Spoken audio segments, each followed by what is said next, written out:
I was 19 when I stopped being just a brother and became something else. Something more, something heavier. That night still plays in my mind like a cruel movie. The police officer at the door, the way his face softened when he asked, "Are you Daniel Carter?" The pause before he told me my parents were gone. A car accident. No survivors. I remember Megan's scream when I told her. She was only 10. She threw herself into my arms, sobbing so hard I thought she might choke. I held her all night, whispering, "It's going to be okay. I've got you." And from that moment she wasn't just my little sister. She was my responsibility. While my friends were out partying, applying for colleges and planning their futures, I was figuring out how to pay rent, how to pack a school lunch, how to help with homework. I barely remembered myself. I dropped out of my first semester of community college to work full-time.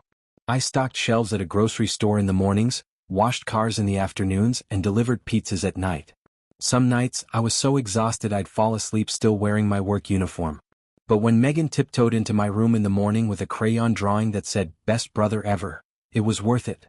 I kept telling myself, as long as she's okay, I'm okay. For years, it was just us against the world. Christmases were small, cheap lights, thrift store gifts, but Megan would squeal like she'd won the lottery. On her 13th birthday, I saved for weeks to buy her a second-hand guitar because she once mentioned wanting to play. She cried and hugged me for 5 straight minutes. When she had nightmares about losing mom and dad, I'd sit on her bed, stroke her hair and promise, "I'll never leave you. You'll always have me." And for a long time she believed me. She looked at me like I was her hero. That's what made everything that happened later so much harder to swallow. By the time Megan was 16, I thought things would get easier. She was more independent, and I finally landed a stable job at a local hardware store. We weren't rich, but the bills got paid on time and there was food in the fridge. I even started saving for a down payment on a house. For the first time I thought maybe, just maybe, I could have a life of my own too. But Megan was changing. She wasn't my little sister who wanted ice cream and Disney movies anymore. She was hanging out with older kids, sneaking out, lying about where she'd been. When I confronted her, she snapped, "You're not my dad, Daniel. Stop acting like it." Those words cut deeper than she realized. I had been her dad. Maybe not by blood, but in every way that mattered. Everything went downhill when she met Josh. He was smooth, good-looking, with that cocky grin that made me instantly dislike him. He was older, 22, and the moment he shook my hand, I knew he wasn't good news. Megan, of course, was smitten. Suddenly, family dinners didn't matter. Our movie nights disappeared. She was always busy, but her phone buzzed nonstop with his name. I tried talking to her about it. "Megan, he's too old for you. He doesn't look serious." She rolled her eyes. "You don't know him like I do. He cares about me." I wanted to yell, "So do I. More than anyone." But I bit my tongue.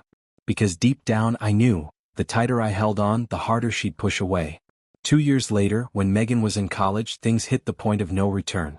I'd been saving for years, scraping every extra dollar into a joint savings account under both our names. My dream was simple: buy a house. A place where we'd finally have stability. Then one day I logged into the account, and my stomach dropped. $15,000. Gone. I thought it had to be a mistake. A bank error. Something. But when I confronted Megan, she didn't even look surprised. "I needed it," she said casually, like we were talking about borrowing $20. "Josh has this amazing business opportunity. We're going to double the money." I felt my chest tighten. "You gave him our savings?" "Megan, that's my blood, sweat, and tears in that account. That was supposed to be for our future." She crossed her arms. "No, it was your future. You never ask me what I want. This is my chance to finally have something for myself." I was shaking. "You mean your chance to throw everything away on a guy who's using you?" Her face twisted with anger. "You're just jealous. You don't want me to be happy." Jealous? After everything I'd sacrificed, college, friends, my 20s, to raise her, she thought I was jealous. That night, for the first time, I wondered if I'd wasted my life. Of course, Josh's business idea was a scam. He took the money, ran, and left Megan heartbroken.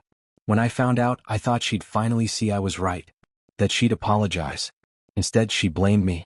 If you hadn't hated him so much, maybe he wouldn't have left. I couldn't believe what I was hearing. She was defending the guy who stole everything we had. That was the night I told her to leave my house. Not forever, not out of hate, but because I couldn't keep watching her destroy herself. We didn't speak for almost a year. Last month, my phone rang late at night. I almost ignored it, but when I saw her name, my heart stopped. I answered, and all I heard was sobbing. "Daniel." I don't know what to do. I'm broke. I'm in debt. I'm scared. Part of me wanted to hang up. To remind her of the nights I went hungry so she could eat. To remind her of the $15,000 she stole. To remind her of how she said I was jealous, controlling, too much.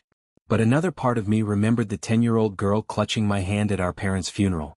The girl who once drew me pictures saying, "Best brother ever." So I went to her. Bought her groceries. Paid her overdue rent. Helped her find a part-time job. But this time I set boundaries. Clear ones. I told her, "I'll always love you. I'll always be your brother. But I can't keep saving you if you're going to keep destroying yourself. You need to grow up, Megan. For real this time." She cried. She hugged me. She said she was sorry. And maybe she meant it. People always want stories like this to have a clean ending. Either total forgiveness or total estrangement. But real life isn't that simple. Megan and I talk again now. We see each other sometimes. But it's not the same. There's a distance, a scar that won't go away.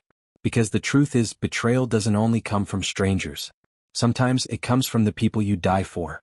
And the hardest part isn't losing their trust. It's realizing they've lost yours.